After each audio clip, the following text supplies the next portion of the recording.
What up, Blue Devil Nation? Real Life Sports' Duke crew here with you. And Justin and Eric, look, earlier this week I was looking for a Mother's Day present. I thought it would make it something Duke themed, of course, given that we have a Duke family. And you guys sent me this article about Duke gear that I could actually purchase from former players. In this case, Chase Jeter reportedly selling his Duke equipment on Instagram. When I saw this, I was like, what the...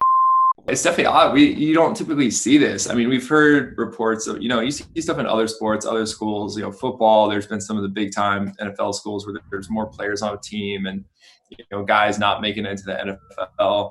But I don't think we've really come across this for a Duke basketball athlete before. So yeah, at first I was like, oh my God, I almost felt like offended. Like I should be mad at him. You should be offended, Eric. Yeah, and then I was like, who does Chase Jeter think he is? Oh my God! And then I started I went up and looked up, stats and stuff, and be like, how does he even deserve to sell this? Or is this even worth buying? I mean, did they say how much they were selling stuff for? Apparently, some of this asking price here is over $2,000. You tell me if you're gonna pay $2,000. Like, there's some players, yeah, maybe, but a couple people were messaging him just out of curiosity. So a lot of the people that run a lot of the Duke fan Twitters and were just like, hey, out of curiosity, how much are you selling the shorts for or the jersey?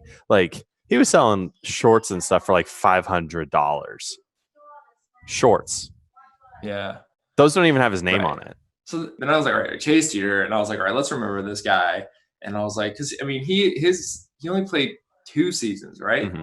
Just 2. Yeah. He went to Arizona and then played 2 seasons there. And I think for part of the while he was at Duke, he was also out with one of those foot injuries. He was averaging no minutes because he was kind of in there between the Jahlil Okafor. Basically, his future was I'm not getting any PT. Oh, so Marquise Bolden was there. Yeah. Wendell Carter, Marvin Bagley. Yeah, that's it. Yeah.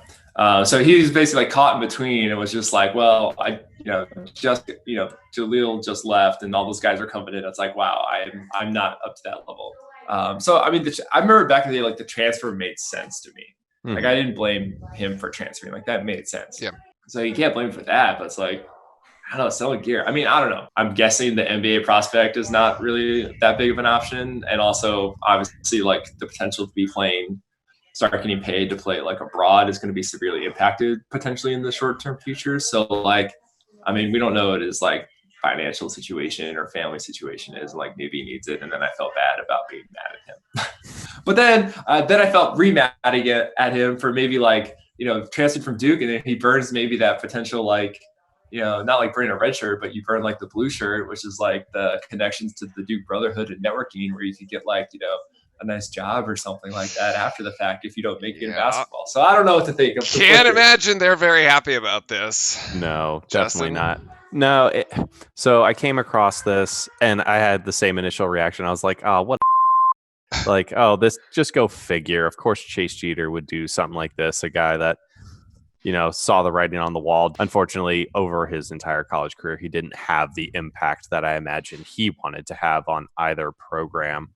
And his prospects for pro career are looking very much just overseas, because I doubt the G League is gonna look at a guy that really only averaged 9 points in college for 2 years. So again, I was pretty mad, but then I was like, all right, whatever. He's got to make a living somehow. But then I was just like, well, go figure. Because I looked through his entire Instagram story. So all of the things were on his story. They weren't actually on his Instagram, as pictures, just so that it wouldn't be there for people to screenshot readily. Oh, like the ones we have here? Yeah, like the ones we have here, because I was just rapid fire screenshotting. So we had the clips. But of course he's selling Duke gear. And not Arizona gear. Not the Arizona gear. Where's the Arizona gear? Arizona gear's not worth anything. It's worthless. It's not worth anything. And his Arizona career was not noteworthy. The only big thing I think that he's remembered for is he wasn't even able to play on his senior day, unfortunately, because he got suspended. Which, for whatever reason, unfortunate, but that's a pretty crappy way to end your college basketball career. Is you're suspended you can't play on your senior day, and then there's no conference tournament and NCAA tournament because of all the coronavirus stuff. And so it looked like he was able to make a decent amount of money. He had a bunch of packages ready to go. I mean, there's at least 4 shorts. At least 3 jerseys is just of the pictures, right? There could be more in the background that we don't know of. Shorts, $500 a piece, $2,000. The jerseys, probably, they said in the article, was something like $2,000 each, so 6, so like 8. So, and then plus, who knows how much somebody bidded for the actual like piece of the net inside the hat, right, from the ACC. So, yeah, it's probably like 15 to 20 grand, something like that. So, and that was the thing when I saw the hat with the net, like that's a really awesome memory. Like you actually won something. Like, yes, you didn't play. I get that, and you don't care about Duke. Like, it's very clear he does not care. But that, like, keep that, man. Like, a player transferred from Duke, doesn't really have any connections to the program anymore. Who's buying this stuff? Yeah, right? I have no idea.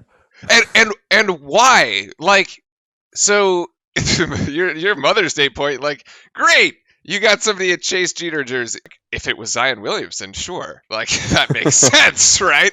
Like, there's a lot of people that would pay a lot of money for that, but I don't know. I mean, I think at the end of the day, like what we're all coming to is this is like an incredibly sad situation, one way or the other. Yeah. As Duke fans, to see a former player not value the time of the team, which I guess the team values itself so much. So, hey, Blue Devil fans, make sure to drop a like and a comment down below the video to tell us what you think about this topic. And also, don't forget to subscribe to Real Life Sports for all things Duke and join us during the season for our live game broadcasts. Go Duke!